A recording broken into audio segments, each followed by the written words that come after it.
What's going on YouTube? This is SG1 Sports and you're watching our SEC football channel. It's time for our week 6 power rankings as we head into week 6 of the college football season. It's already flying by. After week 6, some of these teams will actually already be halfway done with their schedule.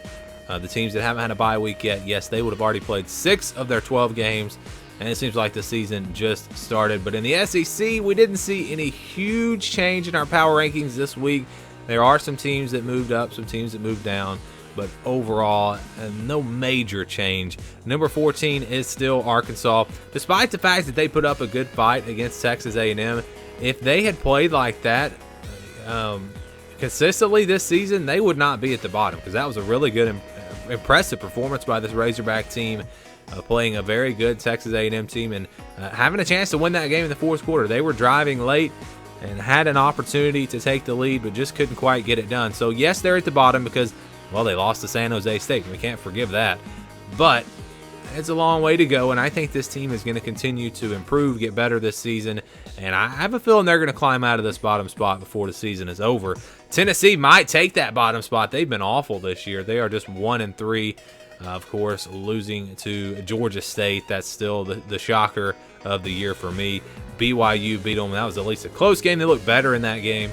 And then a couple of weeks ago against Florida, they didn't really do a whole lot, especially offensively. They have players leave the team now.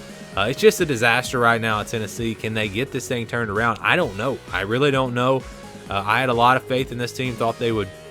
I mean, I didn't think they were going to win the SEC East or anything, but I thought they would get to a bowl game at least. And it's looking very unlikely that that's going to happen now.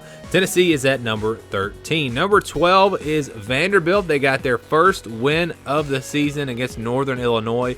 This was actually not a bad win. Northern Illinois pretty good. They've got Ross Bowers, a transfer quarterback from Cal. And you guys know Northern Illinois has been one of the better teams, a group of 5 teams now for several years. They're not great this year, but still, this was a respectable win for Vanderbilt. They had a 14-0 lead in the first half and almost gave it away.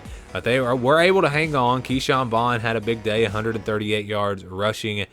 Vanderbilt has had a tough schedule to start the season, especially for Vanderbilt standards. They already played LSU and Georgia. We'll see if they can start to improve now that they get some games that might, they might have a chance of winning. Kentucky was not good this past weekend. They lose to South Carolina 24-7. You knew South Carolina was just ready to have a great game, as bad as they have played. And as tough as their schedule has been, you could kind of see this one coming. I thought South Carolina might win this one, but I didn't expect Kentucky's offense to be shut out through 3 quarters. They only had 1 touchdown there in the fourth quarter. South Carolina's defense played them really tough. Kentucky really missing Terry Wilson now. I think Sawyer Smith did a decent job, but now I think they really wish they had Terry Wilson back there at quarterback. Mississippi State is at number 10. They do drop a little bit after an uninspiring performance against Auburn, to say the least. They are 3-2 now on the season, 1-1 in the SEC. They lose 56-23. Tommy Stevens started this game. He got knocked out, but Garrett Schrader stepped in, and the offense definitely looked better with him in there. Perhaps they should just go with him the rest of the way. This was a motivated Auburn team. They were playing them on the road, playing the best defensive line, I think, in college football. So I'm not going to hold it against them too much. I think they still have plenty of time to bounce back. Again, they do have that win over Kentucky in the conference already. The team that I was really impressed with was Ole Miss. I know they lost, but they really looked good against Alabama. They had a lead, I believe, at the end of the first quarter in this game. So, yeah, it was a very nice performance for them. You put in this new kid, Plumlee, at quarterback. He ran for over 100 yards in this game. That was a very impressive performance by him alone, and they were able to put up 31 points on this Alabama defense, and it didn't all come in the fourth quarter. Yes, they scored 21 of those points in the second half, but they had 10 at the end of the first quarter, and Ole Miss looking like they are really improving now as we have moved them up to number 9. Number 8 is a team that, again, had the big win this past weekend. That was South Carolina, one of the more impressive performances across the SEC. Defensively, they were very, very impressive. They're now 2-3 on the season, 1-2 in the SEC. But like I said, it's a schedule. If they were playing the average schedule, this team would probably at least be 3-2, might even be 4-1. This is not a bad team by any means. Ryan Helinski has now stepped in at quarterback. He looked a little bit more comfortable this go around.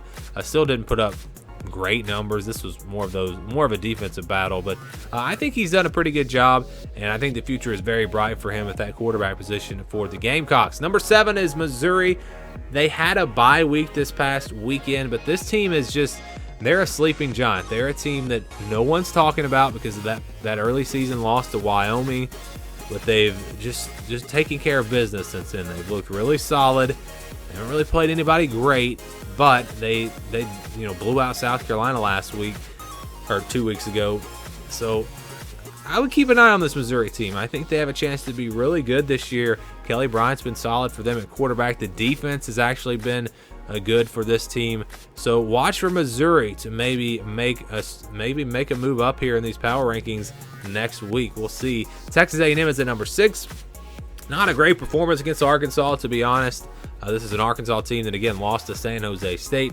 But A&M did what they had to do to win this one, and it's always close. I believe they said 3 of the last 5 meetings had gone to overtime. I expected this game to be close. I wasn't surprised at all. I don't think Texas A&M is an elite team in the SEC. I think there is a clear cutoff between the top 5 and the rest of the SEC. But I think Texas A&M is the best team out of that next group of teams in the conference. Number 5 is a team that I think is in that elite category in this conference, but they might not be, and we're going to find out, I think, when they play Auburn this weekend. But Florida is now 5-0. They're 2-0 in the SEC. They've already got a couple of wins there, so they've done what they've needed to do. I know it hasn't looked great at times. Felipe Frank's gone down with the injury. Kyle Trask steps in, and he's played pretty well for them this past weekend. Wasn't a great performance, but it was solid. Against an FCS team, you might would have expected a little bit more. But anyways, they're 5-0. They've done what they needed to do. They beat Miami. They beat Kentucky. Now they get a big test against Auburn. If they can win that, all of a sudden Florida enters into the playoff conversation. Number 4 is Auburn. They are 5-0, 2-0. I think they've played probably the toughest schedule to date in the country. They played Oregon. They played Texas A&M. They played Mississippi State. 2 of those games away from home. I kind of had a feeling this offense was ready to explode. If you watched our videos over on the main channel, I said just that. I said this Auburn offense is ready to explode. It's their first big game at home. I knew the offense was going to do really well in this game. I didn't expect them to get off to that great of a start, but I did have Auburn winning and covering against the spread, and they did just that. Very impressive performance against Mississippi State. If they can beat Florida, you're going to have to really start paying attention to this Auburn team. Alabama is at number 3. Yes, number 3, not number 1. The defense is not great for them. They're ranked behind LSU, behind Georgia in defense. The offense has looked really solid, but they've got to play a little bit better on defense. And I'm nitpicking here. Alabama's a great team. I picked them to win the national championship. I may still have them as my national championship pick. But what we've seen so far, they haven't really been tested, haven't played any great teams, and they haven't been as dominant as maybe you would expect this team to be. So they're at number 3, but you're really splitting hairs with these top 4 teams, in my opinion. Georgia is at number 2. They had a bye week this past weekend. Best defense in the SEC. They are ranked in the top 10. If you look at the total defense rankings, they are number 1 in the SEC. They have played Notre Dame, and we know Notre Dame's a good team, so they've got a solid win now on the resume. I think that's what separates them from Alabama. That and the fact that Georgia's played a little bit better defensively. Now Alabama's played better offensively, so I think those kind of cancel each other out.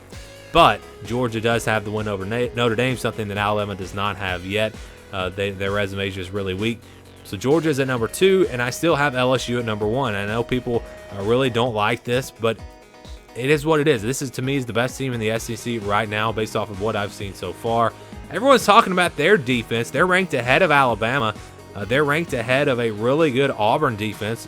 Everyone's saying how great this Auburn defense is. LSU's ranked ahead of them, and it's not like they haven't played anybody. They played Texas, who has one of the better offenses in the country. So I don't really get it. I may do a video on this, actually. I don't understand why everyone's down on this LSU defense. They're doing just fine. They've had some injuries. LSU's a great team. The offense is better than it's ever been, I think, at LSU. The defense is fine. This, to me, is the best team in the SEC right now. Doesn't mean they're going to win the conference, but right now I think they're the best team. You guys can give me your thoughts on our power rankings down in the comments below. Tell me how you'd rank them. Feel free to do that as well. But thank you for watching, and stay tuned for more here on our SEC Football channel.